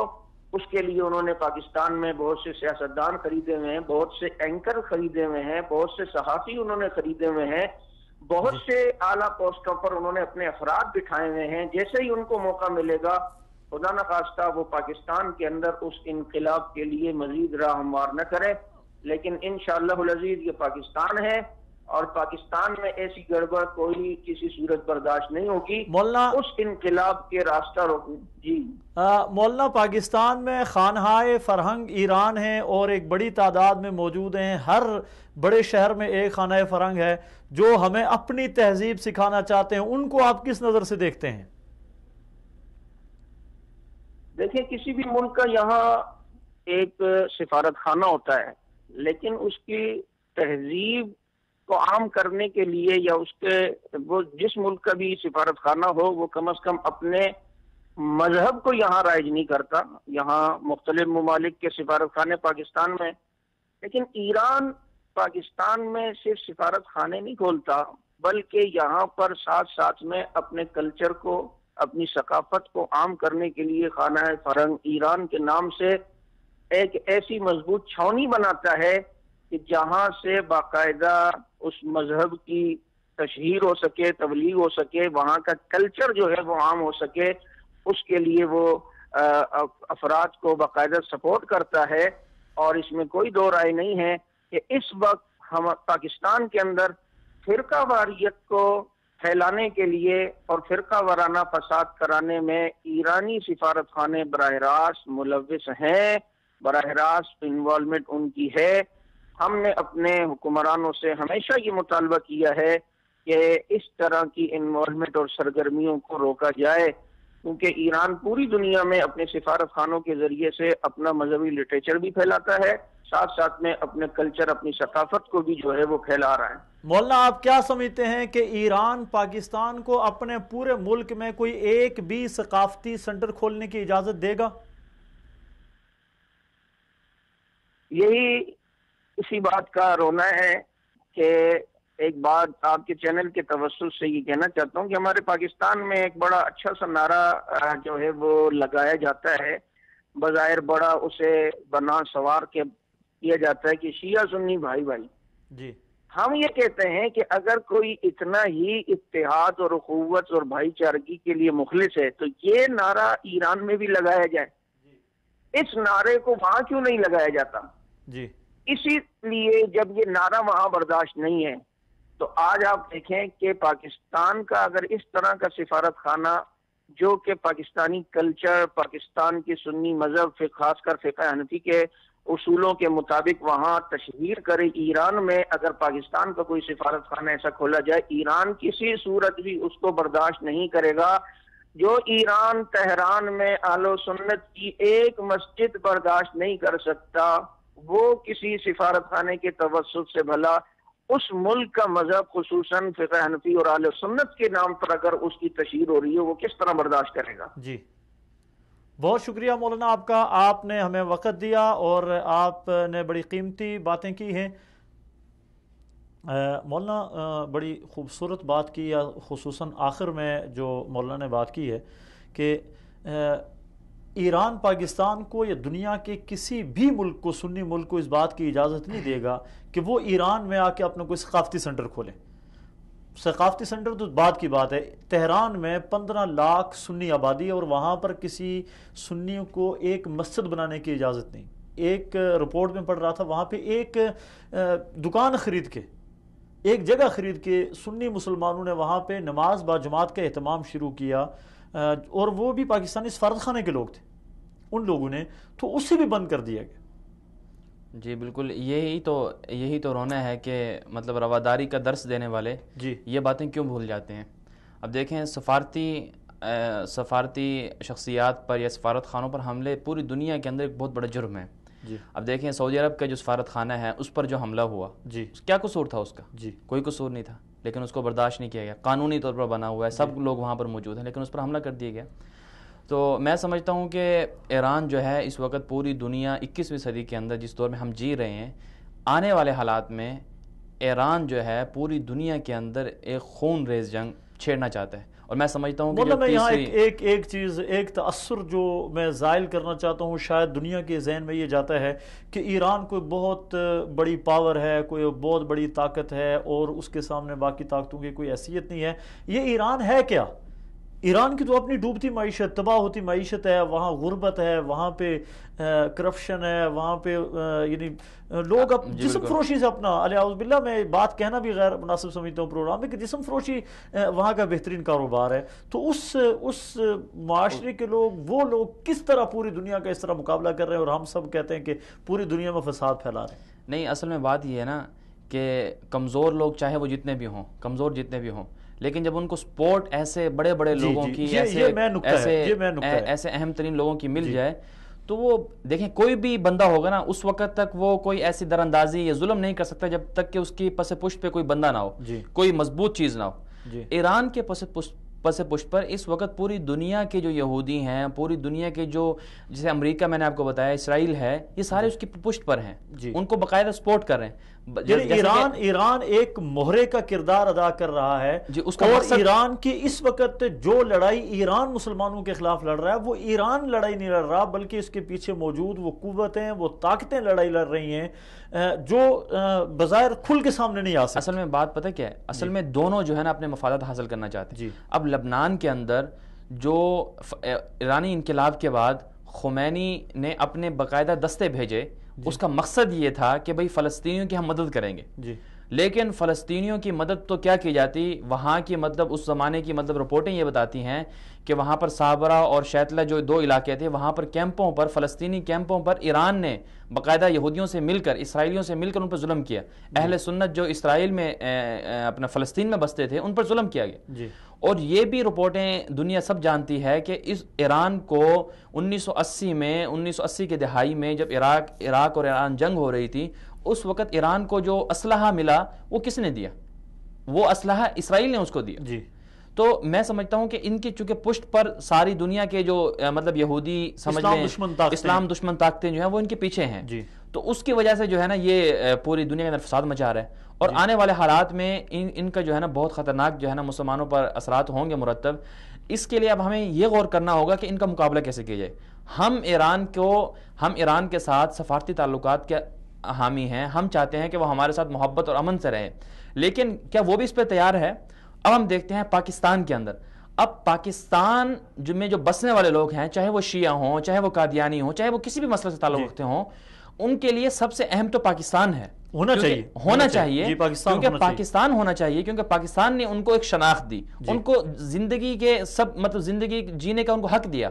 اب ہوتا یہ ہے کہ پاکستان کے لوگ جا کر ایران کے اندر ٹریننگ حاصل کرتے ہیں اور وہاں جا کر شام کے اندر شامل ہوتے ہیں۔ ابھی کی رپورٹ ہے پارا چنار سے اور دیگر جو ہمارے قبائلی علاقے ہیں وہاں سے لوگ گئے، زینبیوں کے نام سے جو ایک گروپ ہے، پاسداران انقلاب جو ایران کا ایک دہشت گرد گروپ ہے، اس کے اندر شامل ہوتے ہیں، جو بلکہ باقاعدہ اس کی فیس بک پر اور سوشل میڈیا پر اس کی تشہیر تشہیر کی گئی اور باقاعدہ اشتہارات شائع کیے جا رہے ہیں کہ اشتہارات شائع کیے جا رہے ہیں تنخواہوں کے نام سے کہ 1,20,000 کے قریب آپ کو تنخواہ دی جائے گی, آپ آئیں حضرت زینب رضی اللہ عنہ کی جو مزار ہے اس کی حفاظت کریں, اور اس کے نام پر شام میں ایرانیوں کو لائے جا رہا ہے. سوال یہ پیدا ہوتا ہے کہ بھائی آپ پاکستانی ہیں, آپ کا ہدف پاکستان ہونا چاہیے, آپ کیوں دوسروں کی لڑائی میں جا کے کودتے ہیں؟ اب اس سے کیا اثر اندازی ہوگی؟ اس سے ظاہری بات ہے جو خلیجی ممالک ہیں, وہاں بسنے والے جو خلیجی ممالک ہمارے دوست ہیں, تو پاکستان سے جب وہ ان کے ممالک میں آ کے در اندازی کریں گے تو خلیجی ممالک سے پاکستان کے جو سفارتی تعلقات خراب ہوں گے. ابھی حال ہی میں 14 اگست کو 2016 اگست کو کویت کے اندر ایرانی در اندازی کرتے ہوئے پکڑے گئے. اور اسی طرح اب یمن کے اندر جو حوثی ہیں, ان کے پس پوچھ جو اسلحہ فراہم کرنے والے ہیں وہ کون ہیں؟ وہ ایرانی ہیں.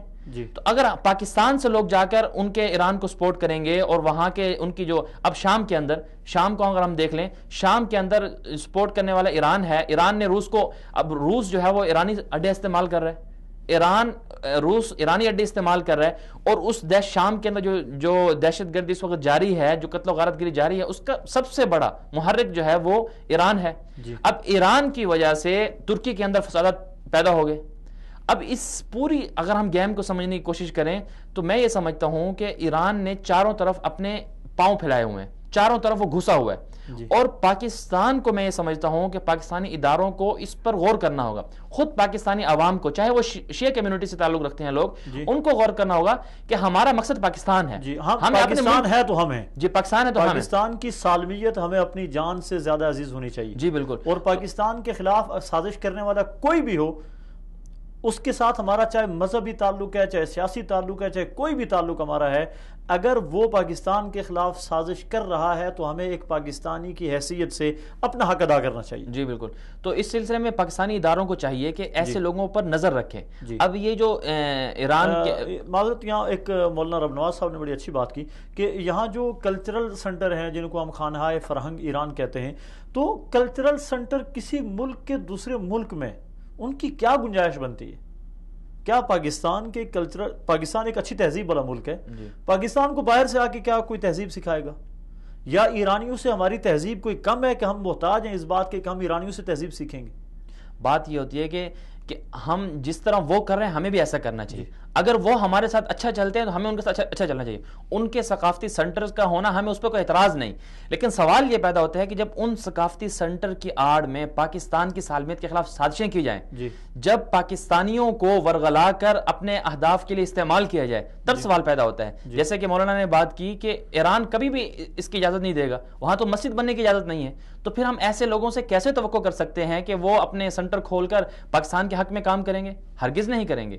تو اس لیے میں یہ سمجھتا ہوں کہ پاکستانی اداروں کو اس پر خصوصی توجہ کرنی چاہیے. اور عالم اسلام کی جو اس وقت صورتحال چینج ہو رہی ہے, اس میں پاکستان کو بھرپور کردار ادا کرنا چاہیے. بھرپور کردار کس طرح سے ادا کیا جا سکتا ہے کہ پاکستان کو ایران سے جو ہے اپنے تعلقات پر غور کرنا ہوگا, ایران کی دخل اندازی پر غور کرنا ہوگا. اب ہم دیکھتے ہیں کہ جو را کے ایجنٹ پکڑے جاتے ہیں وہ ایران سے پکڑے جاتے ہیں. یہ ایک آج کی حالیہ اسی سال جو پچھلے بات ہوئی کلبھوشن یادیو کی, جس کی بات کر رہے تھے کہ را کا ایجنٹ ہے, اس کو ایرانی پاسپورٹ ملا ہوا ہے بھارت کا ایجنٹ, اور پاکستان میں در اندازی کر رہا ہے. اور بلوچستان میں ابھی حالیہ دنوں میں ہندوستان کے جو وہاں کے مودی ہیں, انہوں نے جو پاکستان کے خلاف بات کی ہے, اس کے پیچھے کیا وجہ ہے؟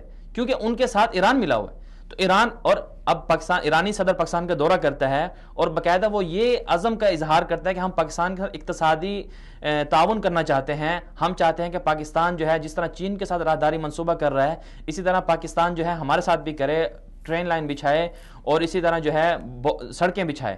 میں یہ سمجھتا ہوں, اور گوادر تک ہمیں رسائی دے. میں یہ سمجھتا ہوں کہ اگر پاکستان نے ان کو ذرا سی بھی ان کے ساتھ لچک دکھائی تو پاکستان کا امن و امان تباہ ہو جائے گا.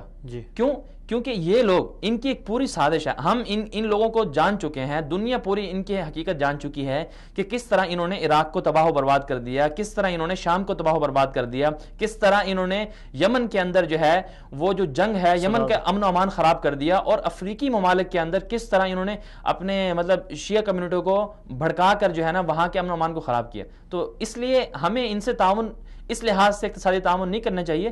ہاں جتنا ہمیں ضرورت ہے اس کے ساتھ ہمیں ان سے تعلقات رکھنے چاہیے. تو اس سلسلے میں پاکستانی اداروں کو غور و فکر کرنا ہوگا. بہت اچھے, بہت خوب. ناظرین, آج کا ہمارا بڑا اہم موضوع تھا پاکستان ہم سب کا ملک ہے, اور پاکستان کی بقا ہم سب کی بقا ہے. پاکستان ہمیں اپنی جانوں سے زیادہ عزیز ہے، اور پاکستان کی طرف کوئی بھی میلی آنکھ اٹھتی ہے، پاکستان کا دفاع ایک پاکستانی کی حیثیت سے ہم میں سے ہر ایک کی ذمہ داری ہے. اور بلا تفریق، چاہے میں سنی ہوں، چاہے شیعہ ہوں، چاہے میرا تعلق کسی مذہب کے ساتھ، کسی مسلک کے ساتھ، کسی گروہ کے ساتھ، کسی فرقے کے ساتھ، کسی جماعت، کسی تنظیم کے ساتھ ہے، پاکستان ہم سب کا ملک ہے.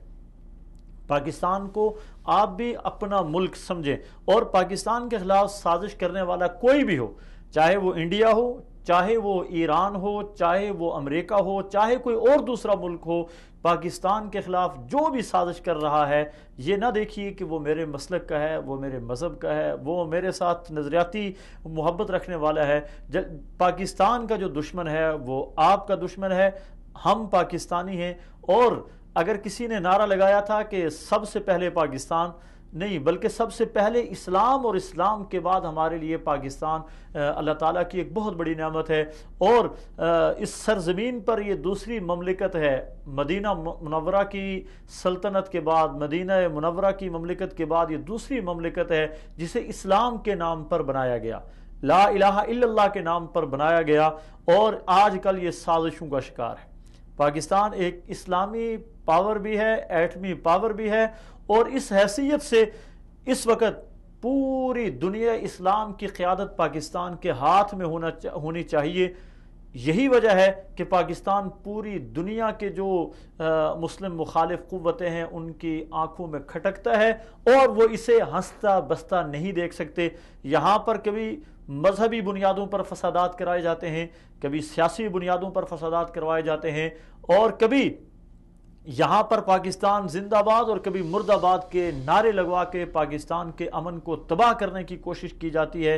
پاکستان کے ادارے، انٹیلیجنس ادارے اور خفیہ ادارے، ان کو چوکنا رہنا ہوگا اور اپنی چاروں آنکھیں کھول کر رکھنی ہوگی کہ کہاں سے کون پاکستان کے اوپر حملہ آور ہے، اور کون ہے جو پاکستان کی سالمیت کے خلاف آواز اٹھا رہا ہے، پسے پردہ کوششیں کر رہا ہے، اور کون ہے جس کے ایجنٹ پاکستان میں اپنے مذموم مقاصد کے حصول کے لیے مختلف کوششوں میں مصروف ہیں.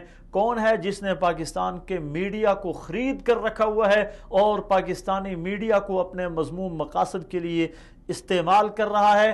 آخر میں صرف ایک بات میں آپ سب سے کہوں گا، اگر کراچی میں الطاف حسین پاکستان مرد آباد کے نعرے لگاتا ہے، اسے پوری دنیا میں اچھالا جاتا ہے، اچھالا جانا چاہیے. قطعاً اس نے کوئی اچھی بات نہیں کی ہے، بری بات کی ہے، وہ قابل مذمت ہے، لیکن کیا وجہ ہے؟ کلبھوشن یادیو کو کیوں پیچھے چھوڑ دیا گیا؟ اسے کیوں پسے پردہ کر دیا گیا؟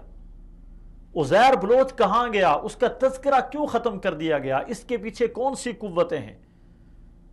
سعودی عرب میں باقر ان نمر کو پھانسی ہوتی ہے جو مسلمہ دہشت گرد ہے، سعودی شہری ہے، اور سعودی شہری ہوتے ہوئے اس نے سعودی قوانین کی خلاف ورزی کی، موت کا مستحق تھا، اسے سزائے موت دی گئی، اور پاکستان کے صحافیوں نے، پاکستان کی میڈیا نے اسے آسمان پر اٹھا لیا.